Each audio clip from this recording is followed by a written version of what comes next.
mono white and mono blue, both decks that don't have a ton of interaction. There's some counter spells from the mono blue side, but even the counter spells, specifically Lofty Denial, you're trading most of the time, you're trading down on mana if you're counting a one drop. So die roll very matters a lot. Getting onto the battlefield, definitely very important. And we'll have to see.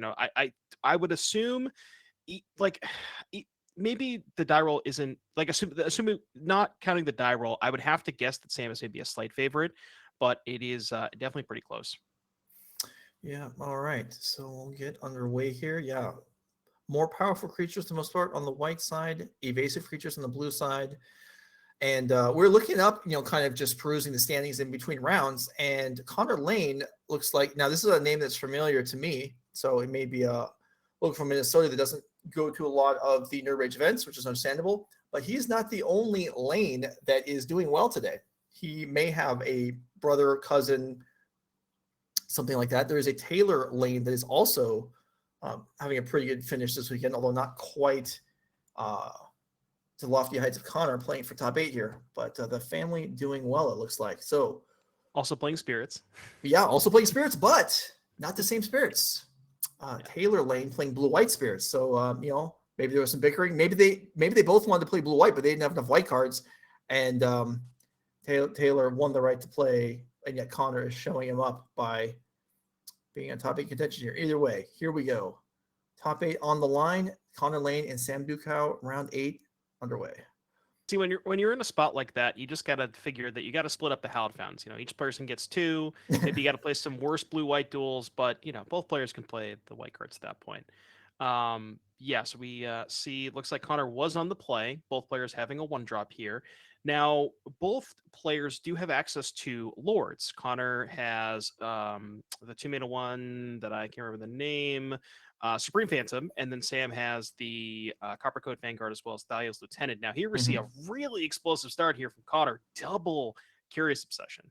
Yeah, and so there are, I believe, 3 spells in Sam's deck that can deal with this on turn 2. I think there's something like, let me bring it up here. I think there are 2 Ossifications, and then I'm sorry, I'm wrong. There's 1 Ossification. That's it.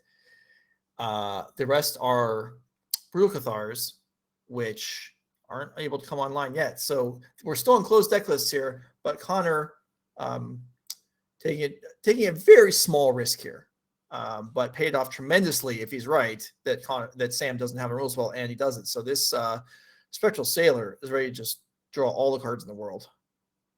Right. We have, I've seen some mono white players potentially change up those slots a little bit. I've seen, upwards of 3 or 4 ossifications, maybe less brave the elements. But like you said, it looks like our mono white player Sam here going to only opting to play a single copy of Ossification. And now drawing 3 cards a turn, you have to imagine there's some sort of protection spell in Connor's hand. I find it hard to believe that there wasn't. And yeah, it's going to be really hard for Sam to interact with that. Now, I think Sam's best path to victory at this point is, this is going to sound weird, but just ignoring the Spectral Sailor and just trying to double spell or potentially triple spell on turns and just try to race Connor. I think that trying to, attack that Selfless Spirit or in, ways of Brutal Cathar and stuff like that is kind of a moot point at this point. All right, so Sam taking a read of Mausoleum Wanderer, where you can just shortcut and tell him it doesn't impact your deck, as I believe it's just Brave the Elements that can be interacted with by Mausoleum Wanderer, and that's not even very relevant here. Both players with a creature land, which will impact their ability, and more relevant on Sam's side, you're talking about double, triple spelling. That Mutafalt's not going to help with that. Right. Yeah. This turn, I guess, Sam couldn't triple spell. Looks like potentially we are going to go for a 2 here. Going to leave with Lieutenant. Potentially, Connor could have a copy of Lofty Denial and or Geistlight Snare, and that's going to resolve.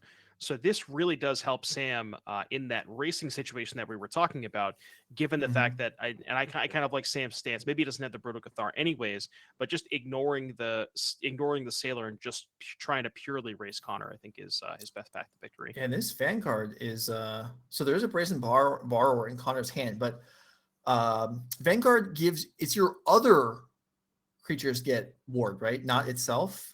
Correct. Yep, and that's going to be reset there. The only thing that Connor can bounce conveniently is also the ideal bounce target.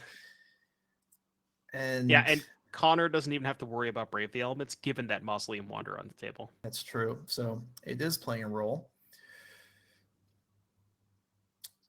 Without that Brazen Borrower, I mean, Sam could have been pushing through a scary amount of damage here. Now, maybe not so much. And Giant Killer joins the board. That's a 1 of. Now, funnily enough, we were talking about racing situation and not removing the Spectral Sailor. Giant Killer kind of does a pretty good job of not necessarily removing it, but spending 2 mana to tap down that Sailor every turn. Could potentially be a way for Sam. Maybe Sam has land 4 and then decides to play a 2-drop and hold up mana. That could be a pretty good path for Sam. Yeah, it definitely could. And we know, and Connor knows, that he is holding the Vanguard. So Connor thinking this through a little bit. Also, actually, you guys, you'd only have to tap it once, and then the Curious Obsessions would fall off. Does Curious Obsession say if you attacked with anything, or does that creature have to attack? I think it's anything. So it would take some work.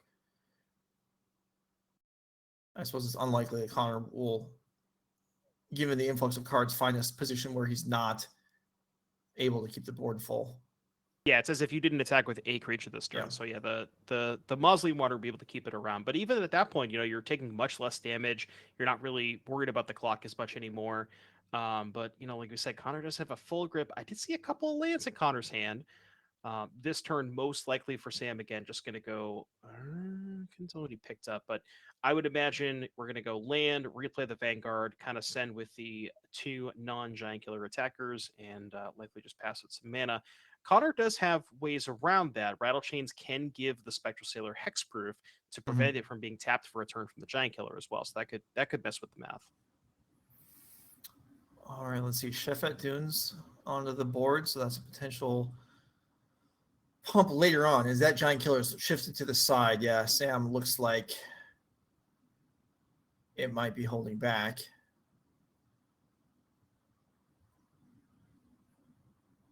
So if we see a Vanguard to start with, that would put the Recruitment Officer at 4 power and the Lieutenant also at 4 power. That's an attack for 8, which is more than half of Connor's life total.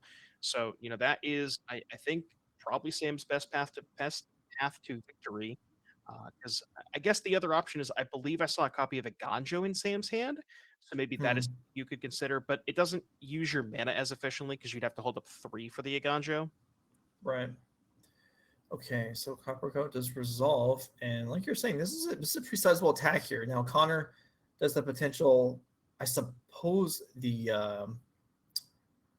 land could animate, but that doesn't seem good.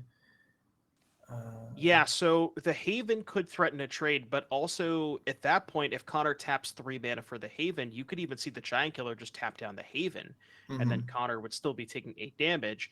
And Sam is in a spot where he's not really threatened by the crackback. I guess the one instance would be, because remember, the Faceless Haven has Vigilance. So one instance could be Connor could go, say, land 4, declare attacks with my 3 creatures, and then after attackers, before blockers, then use the Haven for mana to maybe, say, Brazen Borrower with the Coppercoat Vanguard. So a lot of things to think about here. Connor with 6 in hand, it looks like, including a slip out the back at the bottom. I believe I can make out. Connor keeping it really close to the chest. It's hard to tell. Saw a couple lands, I know that. All right, looks like we're going to damage. But this is kind of cool this year. Now we have the player cameras or the face cameras, I guess, added to the coverage here. It makes it feel like we're more at the table, more able to see the players' reactions. If you're enjoying that, why don't you let us know in the chat? Alternatively, if you don't like a look at these players and you wish you couldn't see them, I guess you can let us know that also, although we're likely to ignore you. All criticism is good, Joe. Yes, yeah. We're just not going to, we don't need to respond. We don't need to adapt our broadcast for everyone's interests. Only the people that seem cheerful in the way, and when they're bashing us. I like the way you think, Joe. Thank you. All right, Brazen Borrower in play here. Looking at an attack here, 7. And tapping, yeah. Okay, so the Bonanza of cards may stop, but Connor has something to say about that. Rattlechains. Yeah, there you go. All right. Sounds like grumble. I knew that was going to happen. Jerk. Connor's like, yeah, that's right. Eat it. Here comes this another is 6. potentially attack for 8 with the Wanderer, but I think Connor might want to hold back the Wanderer to chump block. Looks like that is going to happen. So coming in for 6 here, going to put Sam to 4. And Sam does have, or excuse me, Connor has 2 blockers back, has not played a land for turn. So you could, it's going to be really hard for Sam to punch through 2 blockers plus basically any sort of protection spell here. Now, I guess the good news if you're Sam, I guess not any 2 of these creatures are lethal because the Vanguard doesn't pump itself. I was including the Beautiful, but maybe if the Sheffet Dunes gets popped, but then you just block the 2 biggest things, take 3 and lethal on the crackback. So I'm not really sure how Sam gets out of this. I mean, there are 2 Brave the Elements in the deck. True. If that's a start. It's nowhere near a guarantee that it will resolve. There's 3 mana up plus a Mausoleum Wanderer, but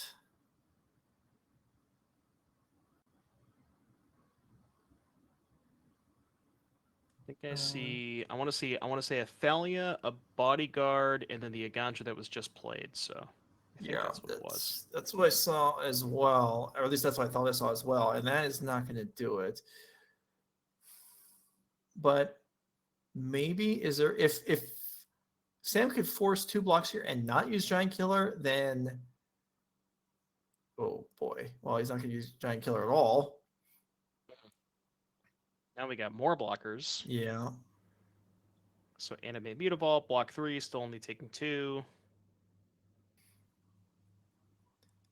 Well, Brave the Elements here would get past Mausoleum Wanderer, so if there's no additional counter for Connor, Sam would have the win, but we know he doesn't have that. At least we don't think he does. With all these promos nowadays, who knows? It's really hard for me to keep track of how many different arts there are of cards. So maybe Sam has a Brave. So I got a good story for the Pro Tour from you regarding that. I'll save it for between games. Okay. But yeah, different artworks. Now. Yeah. Okay. All right. Here's the Mutavault. So sending in everything he can, but with 3 blockers up, it's just. This is what we in the business call an F6 check. Yeah, and there's slip out the back. I mean, I'm not sure that's necessary, but it does save Connor another creature. Might as well, Yeah. Good practice. So we're gonna block the 2 biggest ones. Yeah, block all 3. Why not? We're tapped that. Sam's tapped out anyways. So. Do some blocks. This would suggest that maybe that slip out the back didn't actually do anything. But okay. You never Connor's still looking good. I mean, he drew enough extra cards this game. He could perhaps throw a card away. It was 3 turns in a row where Connor drew 3 cards. Yeah. So it's not that hard to win when you ancestral every single turn. Yeah, it does help. And Sam tapped out, and here we come across for 6 in the air. And yeah, okay, that's it. Connor will pick up game number 1. Okay, so Sam Duchow down a game on the play here in game 1. I mean, on the play helps. True. We got. Do we have cheap interaction? We do. So okay. I mean, portable hole. That seems reasonable.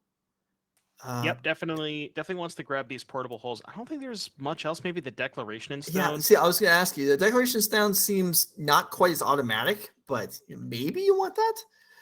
It's awkward because 2 mana, sorcery speed, and kind of gets blown out by Rattlechains. Like the nice thing about Portable Hole, yes, it is sorcery speed, but it's only 1 mana. So when you get Rattlechains, it's not as bad of a blowout. But 2 mana could frequently be all of Sam's turns. So yeah, I think we're gonna go for the portable holes, but maybe not necessarily the stones. You could maybe this is too cute, but destroy evil for Curious Obsession. Boy, that's probably too cute. I mean, I'm not gonna say it's not gonna happen, but that does feel like you're signing up to trade down on mana, and to not kill I don't know. I would be skeptical. All right, let's go ahead and look at Connor's list, which we saw a little earlier in the day. I think Connor Lane's Mono Blue Ooh, Spirits. All right, what was Cerulean that Drake, reaction four to? copies. 4 copies of Cerulean Drake. Is I that feel like I haven't that's the seen pro that card in red a while. creature? That's the pro red Yeah, creature, right? Yeah, yeah, I it's agree. actually I pro haven't red. seen that in a while either. We did see Blue Sun's Twilight last round. I don't think we'll see that here. How about Aethersphere Harvester? I'm looking at that one. I Yeah. like what you're thinking about, Joe. Yeah, give me that one. Past the Harvester though, not really a lot here. But to be fair, I think Connor is ahead in the matchup, so I don't necessarily think that Connor needs a ton of stuff. But Mm-hmm. All right, so we'll see how that goes. In the meantime, as we go back to the table, all right, I've got this Pro Tour story for yeah, tell you. me the story. Okay, so one of the guys in my team, Eugene Levin, is playing Esper Legends. He's playing for a long time. He qualified with it in the regional championship, feels good about the deck. He had a deckless problem at the regional championship, got a warning. Actually, I think got game Oh loss. no.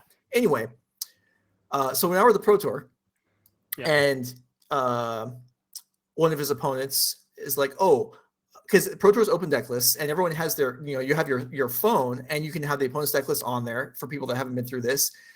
And his opponent's like, oh, you have a copy of Lauren. Can I see it? Like, I know it disenchants, but can I see the specifics of the card? And my teammate says, oh, you can just click on it on your phone, and it will pop it up for you. So the opponent's like, oh. So he clicks on Lauren on the phone, and it pops up. And my friends from across the table sees the card pop up, and he thinks his instant thought is, I've never seen that artwork before in my life. What's going on? Well, for anyone that's listening along and is knowledgeable of the standard format, there are 2 Laurens in standard, and he registered the wrong one in his deck. So for the second consecutive premium event, got in trouble for deck list errors. So yeah, artworks. I mean, the artwork wasn't the fault of it, but the artwork was the tip off that there was an issue. If only they didn't ask to see the card. Right. Yeah, it would have never happened. Yeah. But I had a similar situation where, I don't know if you remember this, but when they changed the frame and the frame and the cards, I think it was around M15, where they went from Theros to M15, and I wanted to. It was the Pro Tour was the Block Pro Tour. I forget the Journey to Nyx, and I wanted to play with these new lands. So I was like, okay, well I think I was playing a black green deck that had like 9 forests, 7 swamps, and I wanted to play with these new sweet lands. So I added the lands to my deck. Thought nothing of it. Noticed on day 1 that I was drawing significantly more black than I had anticipated, and then got a deck check on day 2, and I registered my deck correctly. But when I swapped my basic lands out, I switched the number, so I think I had like 9 swamps, 7 forest. And sure. Yeah, that was certainly a time. Yeah, I mean some judge or tournament organizer could write a book or a blog about players screwing up deck registration, and I mean it would just be high comedy for page after page. Anyway, the memoirs. Yeah, right. All right, so dealing out 7s here for game number 2. Sam down a game on the play, looking for whatever aggressive beatdown draw. I mean, you're not looking for. I mean, your action's great, but you're looking to apply pressure here, right? Right. Yeah, just as many 1-drops as possible. That's kind of, especially with Sam on the play, doesn't need the interaction as much. Obviously when you're on the draw facing down 1-drop into Curious Obsession, you're really going to be looking for the portable holes. But when you're on the play and you can go 1-drop, 2-drop before Connor can put anything onto the battlefield, then or potentially even a triple 1-drop, that's Sam's best draw. It would be, but barring that, 1-drop, 2-drops to be better than 1-drop, 1-drop. And is there a third one? There is not.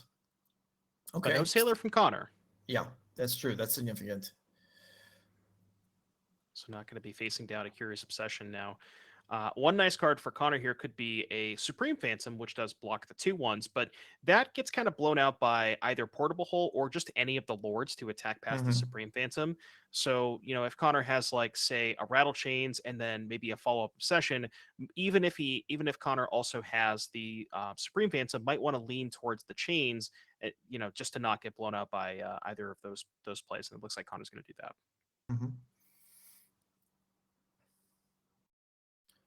All right, so now Sam facing down against a deck with counter magic. Do you throw in pre-combat? you wait, try and get in for 4, and then play post combat, so you can't get flash blocked or anything. We'll see how he Kind decides of to play this. He does have kind a of third land. Okay. depends on what the play is. Like Yeah. something, say Adeline, maybe you want to resolve that card enough that Sure. you're willing to give up the token. Yeah. Or the other line of thinking is, well, if Connor counters this, then I'm free to attack anyways. But looks like Mhm. we are going to main phase it and gets rewarded. Connor does not have a counter spell. All right. Adeline is a very big deal. This is probably the most clocky card in the deck, as 5 comes across here, and then Adeline will just be swinging for home runs next turn. And Rattlechains, okay, that's not something Sam's gonna be particularly worried about right now. Yeah, I mean it's a creature, but it's a 2 mana card, and it doesn't trade for the 3 mana card, and trades either with half of the 3 mana card or a 1 mana card. So yeah, this is a rough spot for Connor. Oh yeah, and I mean, okay, here's Obsession Attack. I mean, this worked last game, but there wasn't it doesn't power on the board across from it. Now Connor's got 2 mana to deal with all this. There is a Brazen Borrower, so I guess he can reset that line, but he's still eating big chunks of damage. Right. Yeah. I mean, even at this point, even if there was a Brazen Borrower on Adeline, I feel like there's too much other pressure on the battlefield. Mm-hmm. The one thing that Connor could have here is an instant speed Supreme Phantom, given the Rattlechains in play, to maybe swallow up one of the 2/1s. But does Sam really even care about that? Probably not. He's attacking for so much damage. Yeah. All right, Sam reaching for tokens, and Connor's puts the brakes on that. He's like, "Hold on, I don't want this Adeline getting through," and that bounce does work. So it's just gonna be 5 this turn. Even this, it's Connor's still losing this race by so much. Yeah, it's a lot.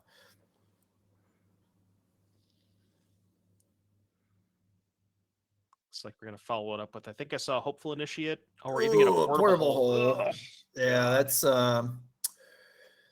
I mean, chat may want to debate which one of our groans was more perfect for the scenario, but yeah, I'm sure that many of you at home rooting for Connor would have the same reaction. We need somebody in chat to clip it so we can just have those replay. That maybe I'll make that like a sub sound on my Twitch chat. Great. Let's let's just forget this moment. Let's instead of clipping it, let's just delete it. It won't be good. There was a blip and it's gone. All right, Shacklegeist, Mausoleum Wanderer. Those don't deal particularly well with any of the stuff that Sam has. And like you were saying, yeah, trading for 1-drops or not trading for 3-drops, neither is good. That's the thing about the Spirit stack. It's really good when you're not falling this far behind, but it does not play well from behind. Mm-hmm. The cards are just generally not really equipped to play defense.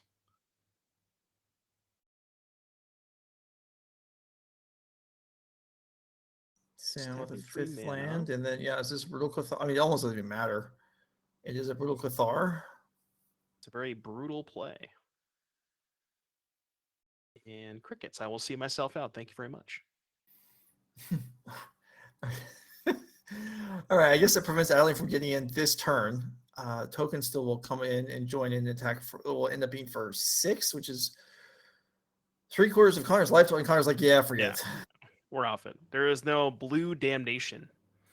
No, I mean, Blue Sun's Twilight was good enough against Brandon Nelson, grabbing the shielder. But here, less to do and not the man to spend. And Connor Laehn, loses that game, but still has, the play this game. And like we said, going first, big deal in this matchup. Right. Yeah. And I do kind of think that is the most important part of this matchup. We saw Connor on the play game 1. It obviously had the Stone Nuts and the turn 1-drop into turn 2 double obsession. But even, on the play, even just 1-drop into a single obsession, you're drawing 2 cards a turn. You have a lot of cheap interaction to prevent your opponent from doing stuff. So, yeah, I mean, this is as close to a coin flip as we can get in terms of play drop. But I think I like Connor game 3 on the play. All right. And for Sam's white deck here, I mean, are there things that are going to change going first versus going second? Likely not. Yeah, I mean, we thought, like I said, I mentioned the Destroy Evils. Those are a lot worse on the draw. So definitely don't even want to consider those in the draw. But yeah, there's not really a ton here. I mean, maybe you want the Deck Stones. Those are the kind of the cards that we weren't 100% sure on. But Hmm. yeah, there's not really a ton to change here. Play draw. It's just, give me the portable holes and just cross your fingers. Okay, well, they're going to do some pretty thorough shuffling. So, Pile shuffling. I mean, I don't know. I have no comment. I don't have a camera on them right now, so we'll just assume that they have left that to the wayside. Maybe something else to the bathroom. You never know. I mean, it's reasonable that you could be nervous at this point. I mean, this is for any individual person. The stakes of different matches, your experience playing Magic is determined how important, how nervous you get for any future match. So for a lot of people, playing for top eight of a 10K is a big deal. And I think even for I mean, I've played in a number of pro tours. I've done well a couple of times. Playing for top eight of 10K is still a big deal. So I I wouldn't mean, fault it. Yeah. I get nervous when I play for a top eight of an RCQ. I can't even imagine, Sure. how No, these I players mean, feel. these things You get the matter. jitters. Yeah. Yeah. I mean, everyone's experience is gonna be different. Basically, for me, if we're above FNM, I probably care about the outcome. So yeah, maybe your hands are sweaty. Maybe you need to, take a drink. Maybe you need to go to the bathroom. Maybe you just need to do some extra shuffling as you get ready for, game 3 of round 8. You've been here all day. You gave up your day for this, and yeah, and you're a game away from the top 8.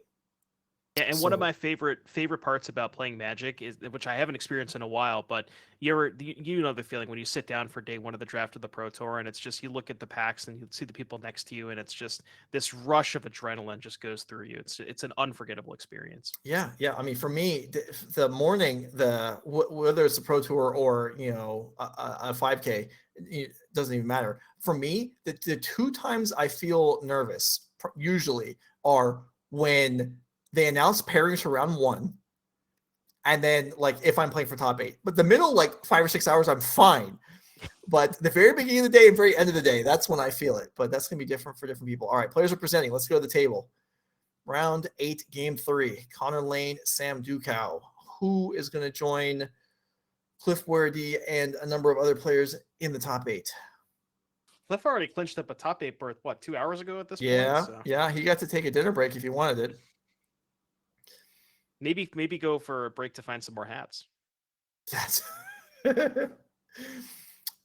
or maybe. I mean, if he finds too many more, he's going to need a special. I've seen. I wouldn't have never even known this existed if not for original Nerd Rage tournament coordinator Max Kahn. There are actually special boxes to travel with if if you have many hats with you, Oh which boy. is not something that my life experience has ever led me to need, but for some people it's part of your travel apparel.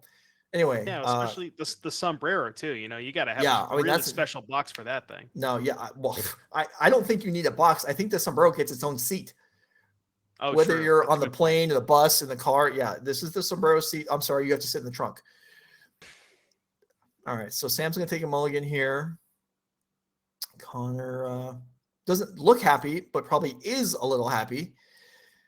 Poker face. Yeah. I look at Connor and I say that's the face of a man who's got one drop into double obsession. Okay, we'll see. I mean, twice in one match, is that realistic? I don't know. These spirits players, Joe, you know the deal. I don't know. I don't know that I associate with any spirits players. But yeah, maybe Connor's looking around. Maybe his potential family member, the other Laehn that's in the tournament, is birding the match at this point. All right, can Sam keep a 6 here? 6-card hand, we're still very much in the running. We're still fully capable of competing. Once we get them below 6, then it gets a little tougher. Yeah, it looks like lands and spells. I think All I right. saw 2 lands, Mutavault, a couple 1-drops, maybe an Adeline. I saw an Adeline, so that's I agree that's there. So okay, so it sounds like a capable hand there. It's just the decision here is not whether to mulligan, it's what to put back. Right. Yeah, I think maybe Sam thinking about on the draw whether I put the third land back for Adeline, and I think we kept the land. But let's take a look. All right, for the third game in a row, Connor with no turn 1 main phase play. But See, I told you. yeah, there's a I sailor. told you. How many? How many, Connor? Don't prove me wrong. You gotta have at least one, right? No. Wow. Okay. All right. Okay, Spectral Sailor comes across. I mean, it's not as safe as it was in game 1. There are more ways that Sam could punish him for it. Yeah. Yeah, I'm That's thinking like if you jam one copy and Mhm. maybe you have like if you have a slip out the back or Geistlight Snare, maybe you're worried about maybe Sam having double portable hole. But yeah, I would assume Yeah. if Connor had it, you probably jam at least one. Yeah.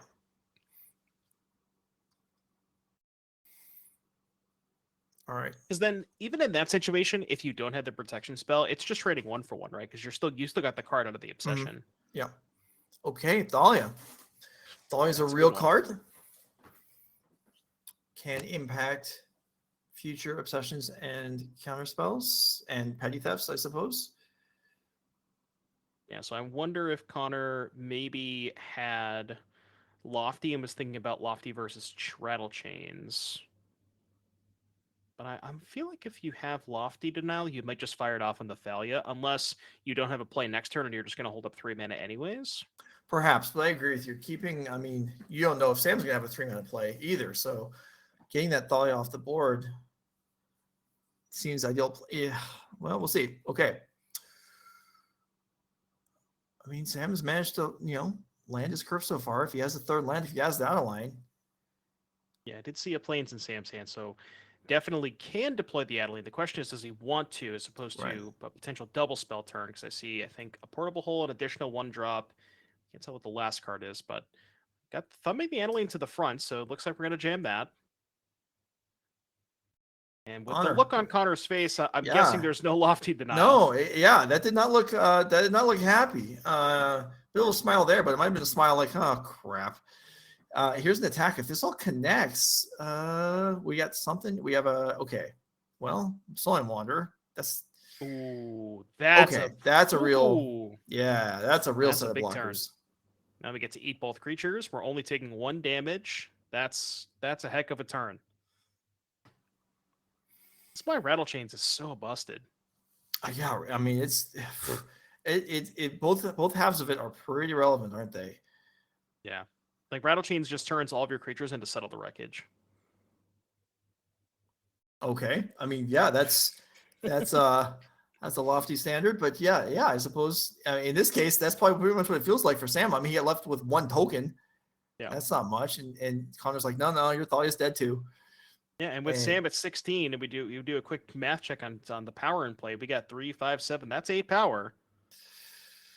Yeah, and that's a minimum here. I mean, if there's a land and an island for Connor here, could he send the land in even? This is so much damage. Yeah. I'm wondering if the land's not a forced block, right? So it'd be no, it 8 isn't. plus 5, which would be 13. I mean, it might as well be a forced block. Yeah, I mean, I don't think you have to worry about getting killed on the crackback. Not even close now. Yeah. Okay, so just gonna be the creatures. Safe. Yeah. Still pretty sizable attack. I love last turn Connor's like poker face where he, the Adeline went on the stack and Connor had that like sigh of like, not this, and then just annihilated Sam at combat. Yeah, right. Because the size is important, but then inside you're like, right, I'm gonna win. Yeah. You got to sell it. Yeah. Not that Sam really had a choice, because I know. What is Sam supposed to do? Not attack? Well, then Connor just plays his stuff and attacks for 2 2-turn clock. So, I don't think it changed the outcome of the game necessarily. But all right. So what does Sam need here? I mean, portable holes or portable hole on the Supreme Phantom is definitely a start, because that cuts the clock off. Well, it actually it buys you 1 turn, right? Because it goes from 8 power to 4 power. Mm-hmm. So that's a start. 1 turn is a lot. Well, I mean, Adeline getting to crank in does build up quickly. So a creature plus a portable hole here. I mean, that's probably the best he could do. Here comes an attack for 1, 2. That's 5. All right. Yeah, I was gonna say maybe like Portable Hole plus Thalia's Lieutenant is probably Sam's best turn, but does not look like he has the Thalia's Lieutenant. So we're definitely gonna go for the Portable Hole. Start there. See if there's any interaction, and there is. That most likely is all she wrote. Okay, so that Supreme Phantom will come back at the start of Connor's turn. Sam kind of looking at the board like, oh, okay, is there a Rule of Cathar in hand? I think I saw another Portable Hole, so that kills the Rattlechains. But the problem is Supreme Phantom comes back with a counter, so that would be... Now, phasing does not trigger the Wanderer, correct? I'm fairly certain. Okay, yeah, so it doesn't enter the battlefield, so that'd be 2, 4, 6 power. So Hole on Chains does buy you a turn. Oh, never mind. All right, Ascendant Spirit flashes in. And then there's also the creature land to deal with as well, which, if nothing else, Adeline would have to chump block because Sam doesn't have a land to animate the Mutavault. And yeah, this is looking like Connor Laehn will be joining us this evening for the top 8. Yeah, you just put the Ascendant Spirit to the skies, send with everything, and that should be, I think, more than 8 damage, but... Yeah. All right, level that up. And Sam Duchow, unfortunately, is going to come up just short. And we got a judge call. We have a judge call. All right. What are we thinking about? I wonder if the Ascendant Spirit is potentially foreign? No. Oh, did he miss the counter? He missed the counter. No, that was on the Supreme Phantom. Yeah. I wonder if the judge call is asking whether or not the phase triggers the Wanderer. That might be it. Could be.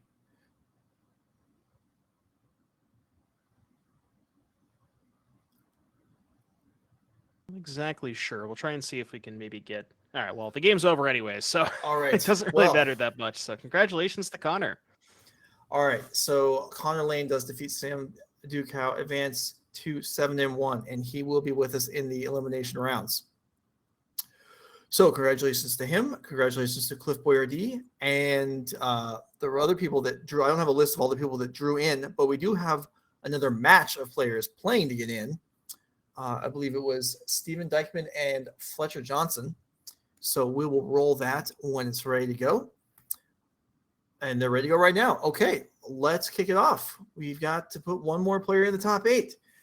Fletcher Johnson, Low Steel Combo, who we saw earlier today defeating Mono White, and Stephen Dykman with a Recto Sacrifice. So we also saw, I believe, last round against Greasefang. Yeah, and you and I were talking about this matchup before we went live, and we both kind of assumed that Fletcher was a pretty big favorite. Now, I will say Dykman's particular choices, going with Dreadhorde Butcher and Thrillseeker, which is something that you brought up, does give the Rakdos deck a little bit more of a faster clock. It does help Goldfish a little bit more, but even even with that, I still think I like Fletcher's position here. Yeah, and in particular, game 1, Fletcher should be pretty heavily favored game 1. But yeah, the Dreadhorde here is Steven's primary opportunity to really push a lot of damage early, and he's got it. So it's on Fletcher here. Now, if Fletcher just Goldfishes here, an unimpeded Lotus Goldfish is probably 4.5. Okay. It may be a little faster than that, but it's certainly possible to win on turn 4. It's not uncommon. But turn 5 is also something that's plenty realistic. So can Steven defeat that with just this Dreadhorde? The answer is no. He's going to need more. Getting Mayhem Devil on the board before Lotus Field is a big deal. Yeah, that's +2 damage. Yeah, he doesn't have it. But the one thing that I will mention here, the new card that Steven has is Voltaren Thrillseeker. If Fletcher were to tap out next turn, you could say something like Steven goes land number 4, Voltaren Thrillseeker, put the counters in the Butcher, which makes it a 5/5. Attack with 5 and the Fable token. That's 7 damage, right? Putting Fletcher to 10, getting a trigger off the Butcher. And then when you sacrifice the Butcher to Thrillseeker, that deals Fletcher 12 damage. So if Dykman has land Thrillseeker, we're done. Yeah. All right. There is Fletcher has found the One of Hope Tender, so he will have a way to get in the way of that. So now he's not dead to the line that the Doomwake just described, which let's see, probably means he can't die this. Well, okay, there's enough mana if because of the Fable token, there could be Claim the Firstborn, Thrill Seeker, and then have mana from the treasure. So that could still work. Yep. Yeah, with land plus Claim plus Thrill Seeker, that would do it. Or even a Fatal Push, because Dykeman does have, we're in game 1, so Dykeman does, I believe, have Fatal Push main deck. I want to say he did. Let me take a look at the list. Yes, 3 copies of Fatal Push main deck plus the 4 claims, so. Now, Fletcher does have Thespian Sage in hand, and I believe there's a Pour of the Pages. So just that by itself is enough to really get things going next turn. Steven, looking up, trying to... He's got his hand separated in 2 different piles and was looking at one section of it. So I wonder if he is trying to determine whether something... Oh, I'm sorry. This is the rummaging. We're resolving the Fable, We're still in the Fable draw step. Yeah, okay. Yeah, just really thinking about what outs, trying to figure out maximizes number of chances to get an out here.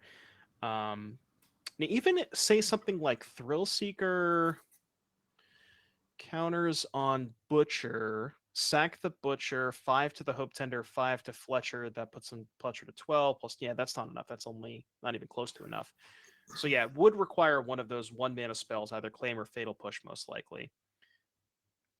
And Dykeman has to realize, given that there's a Hope Tender and a Lotus Field, which effectively represents, the Hope Tender almost represents a Lotus Field, Dykeman's got to be worried about dying next turn, you think? Yeah, yes, absolutely. And he should be.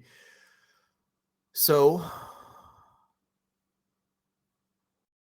another Dread Horde and another Dread Horde. All right, so this is not lethal, but with the treasure coming in... Oh, no, I'm sorry. Without the Thrill Seeker, these can't sacrifice themselves, can they? No, yeah. Yeah, so Fletcher... Yeah, so Fletcher has no reason to block at all here. He'll just eat all the damage. Not even worry about it. Steven already played a land, so Steven's going to need this treasure to do something significant here. It doesn't look like it is. So the play here for Fletcher is likely going to be stage, copy, and then use the Hope Tender with the last mana to untap both. And then it's just Dykeman's at the mercy of what Fletcher's got in his hand. Right. I think earlier, I want to say I saw at least one more Impulse. I think there's a Vizier. I think there's a Pour as well. Okay, so here's a Vizier. That's a jillion mana already as you get to untap the Hope Tender. Ultimatum here is... I forgot how good Hope Tender was. Oh, Hope Tender. Yeah, there's Ultimatum in hand. So we are done here. Fletcher just needs to go through the motions.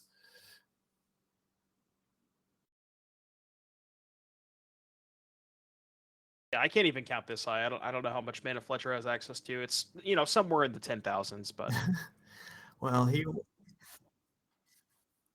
won't even need it. So we'll just so he's tapping here for the 2 Lotuses for 9. So he's going to go with Strings, untap land and Hope Tender. So again, if you're semi-familiar with Lotus, all your mana calculations are skewed here because instead of untapping a Lotus with each thing, you're untapping Hope Tender. And then eventually, well, we'll see how Fletcher chooses to do it. It is okay. Here's Ultimatum. So with 5 mana plus a Lotus, available. Now the typical pile here, we're going to go through the one-ofs here. Fletcher might do it quickly, but we have Allure, Disciple of the Drowned, Behold the Beyond, and Omniscience, Mastermind's Acquisition, and Dark Petition. Usually it's a combination of those. And it looks like Dark Petition plus Behold plus Omniscience. Yeah, so this is, no matter what Steven gives Fletcher here, well, we can just walk it through. If you give him Omniscience, Behold the Beyond, obviously Fletcher's going to tutor for 3 things, game's over. If he gives Omniscience plus Masterminds, he'll tutor for Behold the Beyond, and the same thing will happen. So the only option here is to put back Omniscience, but that's not actually an option. Right, because then you're giving Fletcher 4 tutors, and he can just cast the Omniscience anyway. So regardless of the outcome here, Fletcher is going to end up with an Omniscience in play, and after resolving some number of tutors, and then from there, the kill condition is Well, actually, Fletcher has two kill conditions. One is Chandra, which you can re-loop itself with Balagad Recovery. And then the other one is Mastermind's Acquisition, which goes and finds Approach at the second side on the sideboard, which you cast and then play some cantrips, cast again. And that is the kill condition. So, yeah. So it actually turns out to be the other card is Dark Edition, not Mastermind's Acquisition. We couldn't see it initially, but either way, it's effectively the same here, except you get 3 extra mana. So Fletcher can tutor up as many hidden strings as he needs to cast Omniscience, which in this case actually is none, I think. And then Omniscience, and then Balagad Recovery to get back Behold the Beyond and retutor for 3 more things would be the simplest way to do it. And then Masterminds for Approach. So there are the 4 tutor cards. The initial 3 from Behold the Beyond. If you did the other, you have to do it in that order because Behold the Beyond's condition in your hand, so you don't want to trip that up. right. Yeah, if you resolve it in the other order, then you go tutor for Dark Petition and then discard the card that you tutor for Dark Petition with the Behold. So yeah, here's the strings. Okay, so this is just Fletcher having access to more cards than he even needs. But the Omniscience is likely the simplest way would be have Omniscience here, Mastermind in hand, and something like a Balagad Recovery. That would do it. yeah, and we did just resolve 4 Demonic Tutors with 10 mana floating. So I would have to imagine that we're done. Well, if you're going to resolve 4 Demonic Tutors, why wouldn't you Demonic Tutor 3 more times? Fletcher just tutored for Lear, didn't even bother casting it for free, just pitched it to Behold the Beyond. He doesn't care. We're just flexing at this point. Yeah, exactly. It's like, well, Steven, if you're going to make me do this, we're going to do it. We don't need the Lear. This is closed deck lists. So if Fletcher is making an effort here to not reveal Chandra, that's reasonable. It's a good point. Yeah. Because the approach to the second sun is way more of a common win condition. Mm-hmm. Is that? It's got to be Approach, right? But I've never seen it, whatever that was. Okay, well, Dykeman Scoop, I'm assuming it's Approach, but yeah, I have never seen that art. I'm wondering if somebody in chat can confirm that. But anyways, here is Steven Dykeman's deck list. So as far as help from the sideboard, what do we got here? We got a couple, we got Thoughtseizes. That one's definitely coming in. But past that, not seeing a lot here, Joe. Yeah, no, you're right about that. Oh, actually, I'll take that. Obnixilus is a significant clock against Lotus. Like that is a real issue. The choice of being, each turn double shock or discard cards, like it matters. And Steven has cards to bring out, so I'm sure we'll see them. Yeah, I guess Steven does have enough blanks with the claims and the pushes. So yeah, absolutely. So yeah, the Thoughtseize and the Obnixilus are what should be coming in here. If he hates even more of his cards, Kolaghan's Command is still a discard spell that also kills Hope Tender. Maybe you'd bring that in.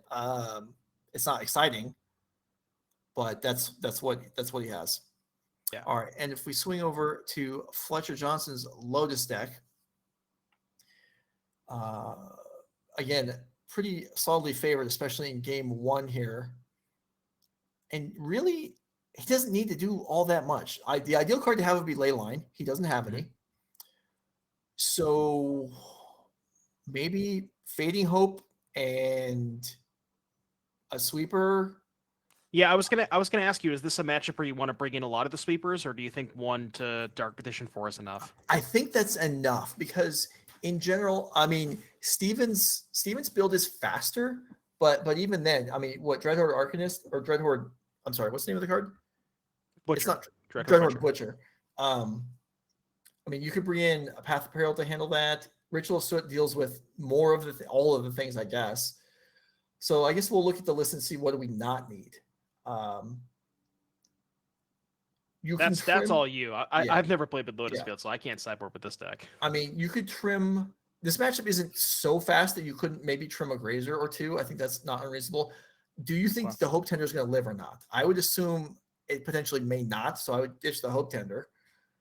And it's tough. You kind of assume Dyken to bring out the pushes, but yeah, I know you're right. That's true. I mean, it could survive.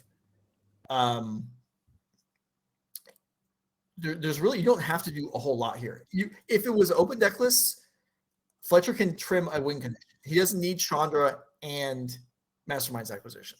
He just doesn't need both. He may not know that. True. Steven could have Necromantia, so there is some reason to leave in both. But yeah, we can roll the match. Whatever we see, whatever Fletcher decides, I expect Cyberding will be minimal. I mean, it could be a spot where you would board in the sweepers and the creatures, but I wouldn't. Right, yeah.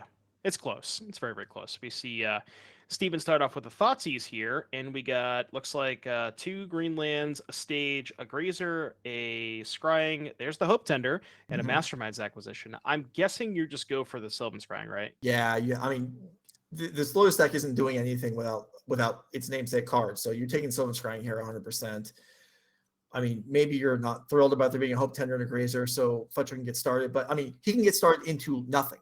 Like, wow. Takes the Grazer. I'd be very shocked if Steven did not have a second Thoughtseize. Yes, you're right. That's the only thing that makes sense. Yeah. But even if he did, like, yeah, okay. I guess if you have second Thoughtseize, maybe you go take Scrying and then take the Hope Tender?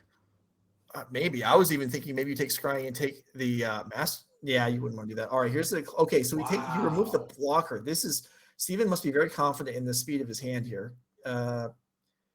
Production, so I'm wondering, we got the standings on the board now. We don't need that. Hello, production booth. Can we remove that from the screen, please? Can we remove that from the screen? Oh, please. Thank you. There we go. Sorry all right. So, Hope Tender on the board. Someone's crying. It's still in. How? What? Okay. That was funny. Yeah. What happened? Let's rewind. Okay.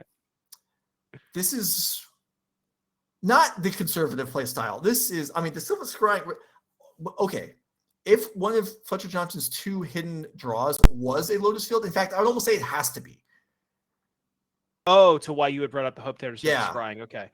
Yeah, okay. So to back up a little bit what we missed here. So I'm guessing that Steven took the Grazer because of the Dreadhorde Butcher, which that's still debatable whether or not, that's necessarily the right play. But now given that Fletcher has run out the Hope Tender, you would have to assume that there's a Lotus Field in the mix. Yeah. Which this is actually pretty cool here, because if Steven has Mayhem Devil, then the Lotus Field sacrifice would actually allow him to shoot down the Hope Tender. Yeah, that's huge. That would be so you bad. You could even imagine, right? Yeah, a situation where like Dykeman plays Mayhem Devil this turn, Fletcher goes for Lotus Field, you ping the Hope Tender, and then land Thrillseeker. We're done. That's game. That's just game. So let's see how Dykeman wants to play this. Looks like maybe lining up a Harvester here. Yeah, that's not super impressive. There was certainly a lot of things that would have been much worse for Fletcher, and even despite this, Fletcher's turn is likely going to be, it's likely to be Lotus from hand, and then I guess you could Mastermind's Acquisition for something, but it has to be, right? It can't possibly be Sylvan Scrying for, I almost have trouble believing that that's what we're going to see this turn. I cannot possibly imagine that Fletcher would decide to make this play without having the Lotus Field. We're going to go for a Witch's Oven. Now, Dykeman does have the ability to sack the Butcher to kill the Hope Tender now. And if you assume that Fletcher has the Lotus Field, then that might be a play that you want to go towards, because if you let Fletcher play the Lotus Field with 2 mana floating and then you sack the Butcher, Fletcher can then respond by using mana to untap the Lotus Field. So it gets a little weird here. Come on, Fletcher. I want to see those cards. There's no way, right? I mean, no way it doesn't have a Lotus Field. Maybe we're missing something, which would be somewhat humiliating because I've played this deck as much as anyone on the planet. But we'll see here. I mean, it could have been an oversight. It could have been.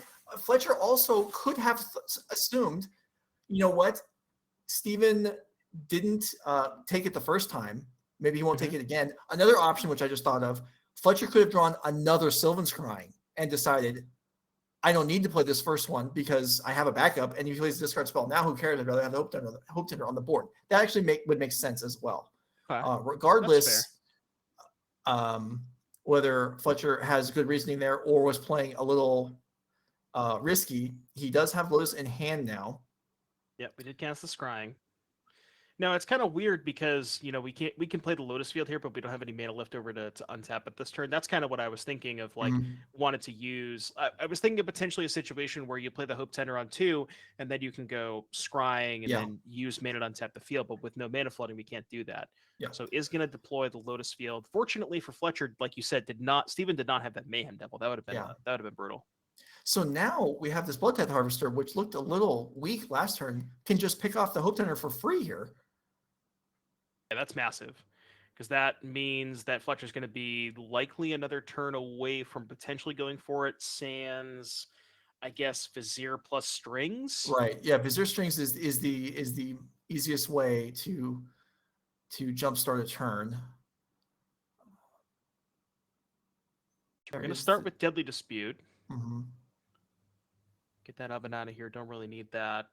You would have to imagine Dykeman's gonna point towards that Harvester. I think wanted to dispute first in case he found a Mayhem Devil that he wanted to play to get an extra point of damage off the Harvester. You thinking about that? That would make sense. Although it's kind of awkward though, because like sacrificing the oven turns off your ability to just sacrifice the butcher. So that's kind of weird too. That's true enough. Although maybe, I mean, now, even though it looked a little scary last turn, now Steven's probably thinking he's got a whole nother turn. So, yeah, that's true. Okay. Mountain onto the board.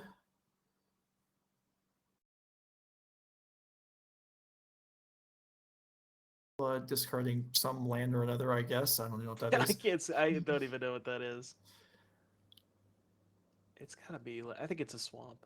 Looks like it's altered or something. Okay. All right. There's a replacement Witch's Oven. Yeah. So there's the second oven. All right. So there is a Vizier. So Vizier Strings or Vizier Land would at least allow Fletcher to do a decent amount. Starting with Vizier makes sense. So yeah, 1 floating, Lotus Field at the 4, stage copy down to 2, and then Strings get you started. I don't think I saw the Strings in Fletcher's hand though. He does have Sunfall, which makes that Witch's Oven even more important to dodge that and at least get some damage out of your... Or maybe I'm wrong. I thought I saw Sunfall, but maybe not. No, you did. Yeah, I saw that too. Yep. Okay, there it is. Cast. So we're going to throw the Butcher, and then that'll dome Fletcher for 4. Yeah. But, I mean, that's a really big turn. Even though you're only getting 1 for 1, you're removing that giant threat from the battlefield. And also, not even just the creature itself, but Dykeman had a potential out to Thrill Seeker into the Butcher next turn. Now that out is off the table. Although, I wonder if Dykeman has enough mana if he still has Thrill Seeker plus Butcher rolled up. Because you go Butcher, counter on 2 with Thrill Seeker. Okay, it doesn't look like he has that, but... Okay, Cauldron Familiar. That's the grindy type of damage that Lotus isn't going to care too much about unless it's joined by a Mayhem Devil. Was that Gigantha to hand? Okay. That was Gigantha to hand. That's a rough spot for Steven. Yep, that's not much. And I'm gonna assume that there is okay, well, all right. Depending on Fletcher's leftovers, this game is, I would guess, likely over. Let's see. We know there's still Mastermind's Acquisition. There's an Impulse. I don't know what else there is. That's not enough by itself to do a whole lot. But also, he's not necessarily in trouble. Okay, Lear's pretty good. And Lear's it for the turn. Okay.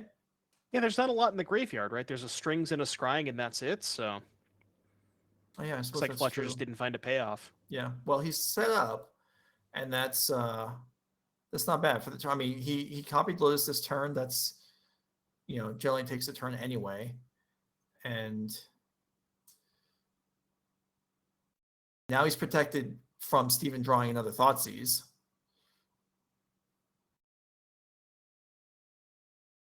Oh, yeah, because the Lear, yep, I gotcha.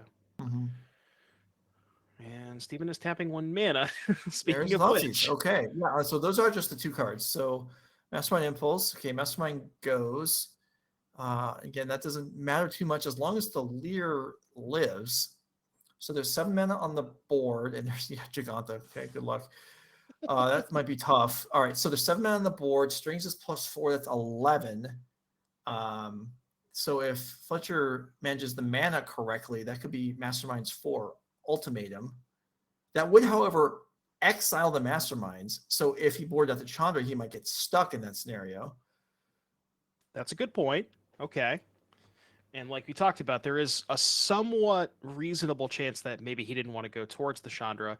Again, like we said, closed deck list. Fletcher is not aware that Steven doesn't have a card like Necromancer or Slaughter Games, but maybe just wanted to keep the Chandra in to play around stuff like that. So we'll have to see what Fletcher decides to go with. We're making some mana, can still flashback the Impulse to go from there, and have to see what he finds.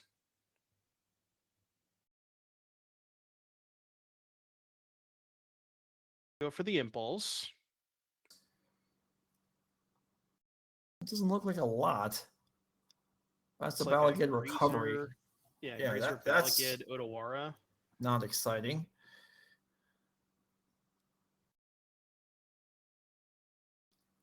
I get. Let's see.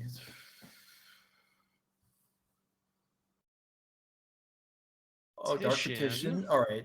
Well, Dark Petition is probably Spell Mastery. The end of it. If there is Spell Mastery here, Strings plus Flashback Petition could lead to Ultimatum. So you have enough for Ultimatum? If Dark Petition for Strings, right? And then you go 4 mana, Strings 2, untap 8, Flashback 6 plus 6 is 12, minus 5, 7 plus 3 is 10. Okay, yeah, I gotcha. So that would be, I believe, an Ultimatum with 3 floating. Well, generally, Ultimatum is powerful enough that none floating is still really good, and 2 floating. The general behold the beyond, they want to have 2 floating to deterministically is a card word that gets thrown around a lot. Have the wind set up.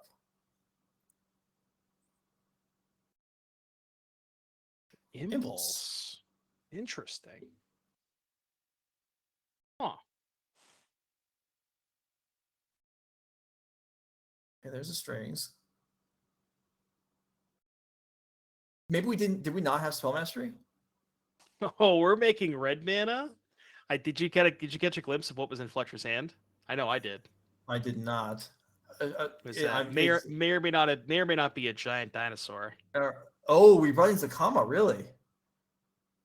I believe that's what I saw. Well, that would explain why. Yeah, okay, that would explain some things going somewhat differently than I anticipated, because he did port out the combo, or at least a lot of it. All right, so here we have Zakama, and this is a whole different ball game now. As we were over here doing ultimatum math, and Fletcher was doing Zakama math the whole time. Yeah, he's he's way ahead of us here. And then an attack here with Lyra actually gets double hidden strings. Oh my goodness! So you can float the mana with the Zakama in combat. Oh my god! Oh my. Ugh. Well, okay, that got. Oh, we can block with the cat. Okay. He shouldn't be able to, because the Zakama can just shoot down the cat before blocking. It's okay. Well, okay, that didn't happen. But Dykeman has 4 food though, so Dykeman can keep bringing back the cat over and over again. Oh, you're okay. You're right. But I'm not really sure how Dykeman beats Zakama on the battlefield. It's gonna be pretty tough. Maybe he brought in. There's no way he brought in Furnace Rains, right? Yeah, I'm saying that's all I can think of. That's not how this game is going to end. There is no. I refuse to believe that's how this game ends. All right, that would be unreal. How about 5 blood and Bloodpath Harvester? All right, Fletcher's probably going to gain life. No, he's just going to pick it off. Make some food. Whichever. Take another point. All right. Well, Zakama does not lose many games. Yeah, I was gonna say, from this position, we can activate Zakama a bunch. We can, we're not gonna get to do any Leer shenanigans with like double strings and use Zakama 500 times in the turn, but it shouldn't matter. I mean, it's just really hard to beat it on the battlefield. Yeah, so here comes, I guess Cauldron Familiar comes back again. The cat that never dies.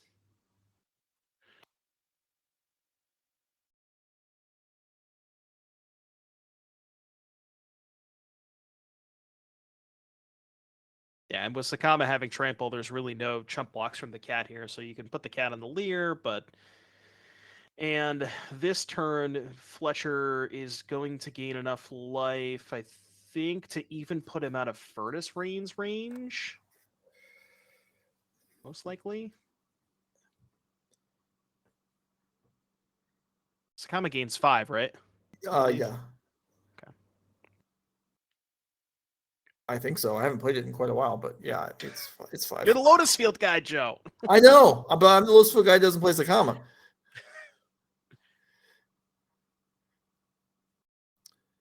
But it is fun times when it lands, and it does rarely ever not beat your opponent's deck. And that's kind of the whole idea of bringing it in, is that it by itself beats your opponent's everything.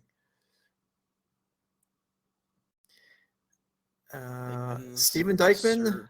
Yeah, we're surveying the field. Yeah, hands on head, trying to figure out how can I make my third top 8 in a row.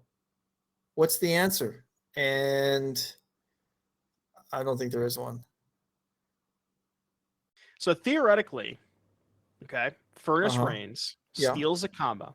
Fletcher Johnson has a Lotus Field up, so we can gain 5, go to 12. Zakamba attacks for 9, puts Fletcher to 3. Now, Zakamba doesn't go upstairs, right? It just deals to a creature. Right. I believe. So Dykeman would get a treasure off of the Furnace Rains trigger. Make the treasure. You get the cat back, put Fletcher to 2. Use 3 mana from Zakamba to shoot the cat, get the cat back, put Fletcher to 1, but you're still a point short even with the Furnace Rains. Oh, it only gains 3, chat's saying. Okay, so that would actually be lethal still. Right. I don't know why I thought it was gain 5. Because Kenrith is Kenrith gain 5? That might be what I'm thinking of, yeah. Well, Steven's thinking here, so he's not willing to concede just yet. This is the we're preparing the ultimatum mana in the classic Gabriel and the Sea fashion. Yeah. Sadly for Steven, I don't think there's an ultimatum in his hand. Okay, Hive the Eye Tyrant. Mayhem Devil. All right, 4 food. That can do a little bit of damage. And a pass. So the best Steven can do is crack a food to go to 11, which would shoot Fletcher for 1. Oh, wait. Okay, we can actually sacrifice all the food to the cat, right? Because we can hold priority. Okay. So we're going to kill the Leer. Interesting. Okay. That's cool. I still don't see how this gets us anywhere, but it is something. I don't either. Not dead, I guess, but... I mean, if Steven Dykman somehow wins this game, it's going to be pretty memorable, but... Again, this is a comma on the other side of the board. And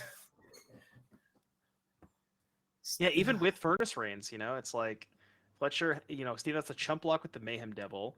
Fletcher can still get. That wasn't even a chump. That was a shot. The Mayhem Devil just got blown off the board. Oh, it was an activation. Okay, I gotcha. Okay, so shot the devil, take 9, go to 3.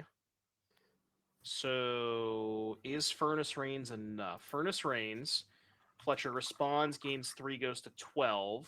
That's 10 damage. I think you're still a point short, even with the Rains. That's assuming Dykeman even brought it in, which... Yeah, right. I mean, you almost have to at this point. All right, he's going to draw off the Cauldron Familiar. And Fletcher Johnson's like, I don't understand how you haven't given up. All right, Furnace Rains plus... Nope, okay, never mind. Are we done? We're done. All right. Finally. Steven Dykman's reign of glory or terror, depending on how many times you play against him, is over. He will not win again. No one else has won an Outrage event this year, right? It's just been him. There's only been one weekend. He won both events. All right. So Dykman not going to repeat the back-to-back. So that's it. Fletcher Johnson advances alongside Connor to the top 8. We'll look at the whole bracket, find out who the top 8 competitors are, what the matchups are, and we were going to play it all out tonight. That's a change from the way NRG normally goes. Don't tune out after the top 8 round. We'll be here for all the elimination rounds tonight. Devin and I will be right back. Stick around.